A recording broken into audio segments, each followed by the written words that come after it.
Humor in horror doesn't always work. If you go too goofy, you're in danger of making what is supposed to be scary a joke. It's a tightrope walk that's been the downfall of many a movie. Thankfully, these two successfully blend horror and humor with ease. This is M.L. Miller Fright's Best in Horror Countdown 2022 through 2023. Counting down the best in horror within the window of October 1st, 2022 through September 30th, 2023. Number 18. Holy Shit, aka Ach du Scheisse, was released on March 23rd, 2023. It's streaming on Screambox. It's directed and written by Lukas Rinker. An architect named Frank, played by Thomas Niehaus, wakes up in an overturned porta-potty with an iron bar pinning his arm to the ground. Turns out he is part of a construction team, ready to demolish the very building this porta-potty now rests in. With 30 minutes to go before the blast, Frank must use whatever he can find inside the porta-potty to find a way out of this truly shitty situation. The premise is pretty simple.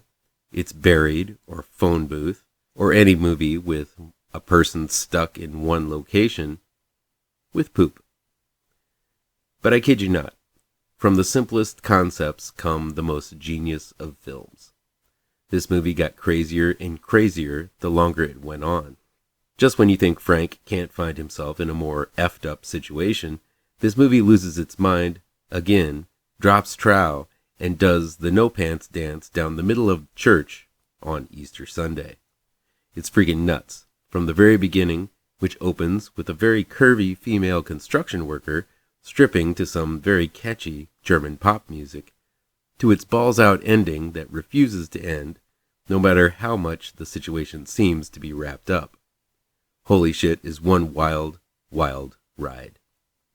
A while back, I reviewed Cocaine Bear, and left unsatisfied, as the film basically just repeated its premise over and over, or using the premise creatively to really capture that absolute lunacy the title suggests.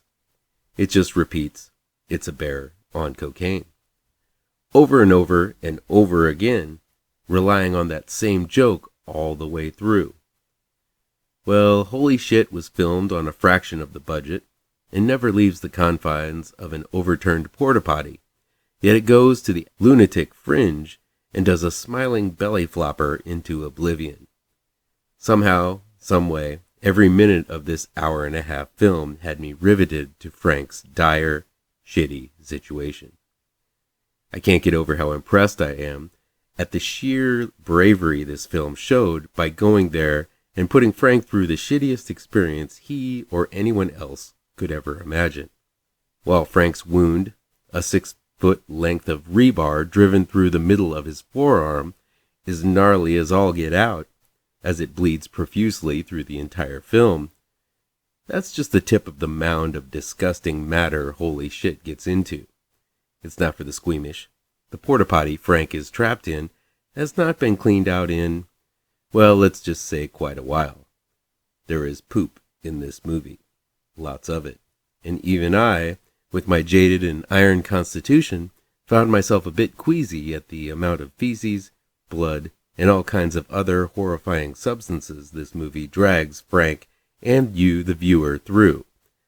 I mean, this is Andy Dufresne escaping from Shawshank level of gross and gagness. Sometimes it makes me sad, though. Andy being gone. I guess I just miss my friend. Take my advice. Don't watch the trailer. It gives way too much away. Just get your Screambox membership, if you don't have one, and why don't you? It's pretty cheap. And watch the exhilarating grody-ness of Holy Shit. It's over-the-top gore and goofiness that had me alternating between screaming, hooting, hollering, and maybe puking a little bit in my mouth all the way through. This one is just so much fun. Just see this absolute gross-out gag-a-minute gem as fast as you can. Satanic Hispanics was nudged off the countdown just before I finished it.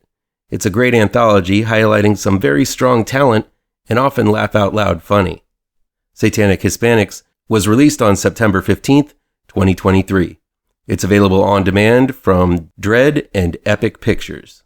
It's directed by Mike Mendez, Demián Rugna, Eduardo Sánchez, Gigi Saul Guerrero, and Alejandro Brugués.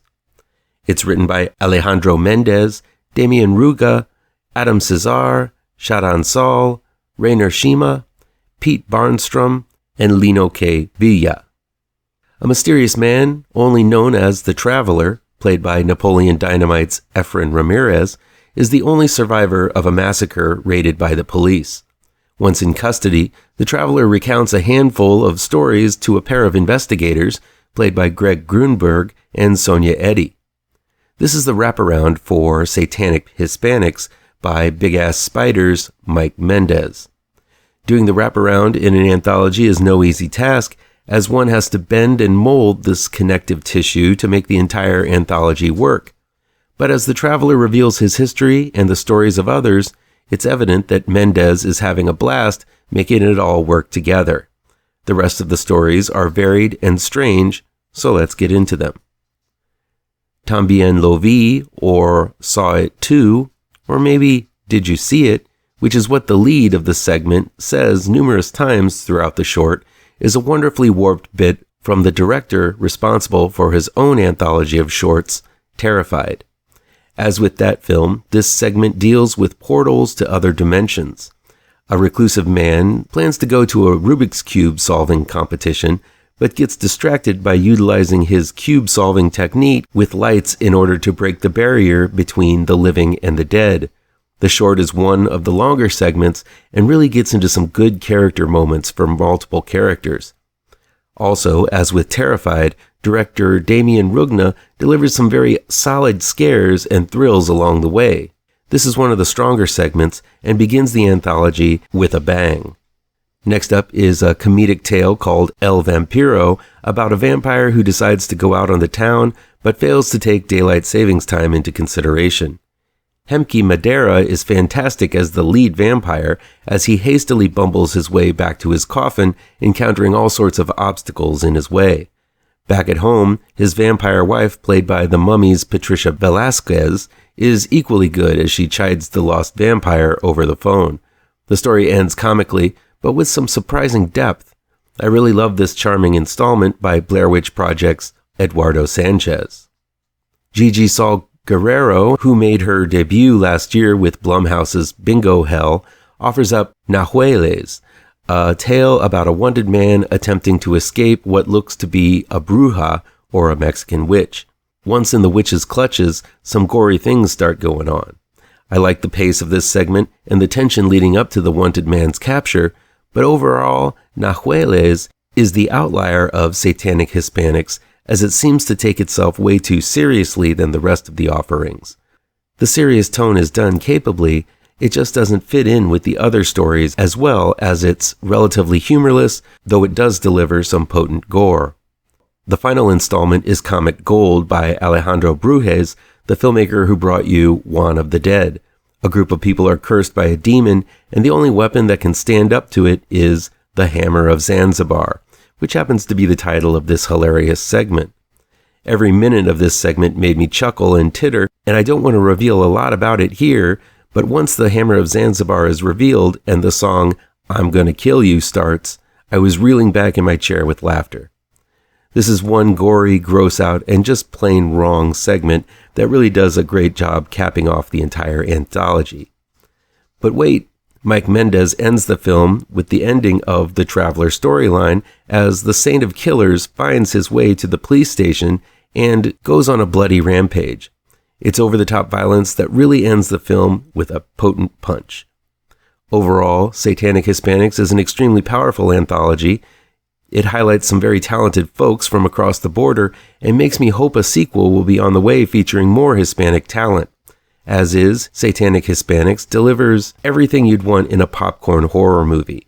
It's not meant to cause nightmares, though there are some downright scary moments, but it does intentionally leave its mark with over-the-top laughs and copious gore. Don't miss it. As always, feel free to agree, disagree, or how about you play along at home and give me your own picks for your favorite horror movies. It's October, so let's talk horror. Come back tomorrow for the next level in the Best in Horror Countdown. Be sure to hit all of those pertinent bells and whistles down below, and you'll never miss a post. Happy Halloween, folks.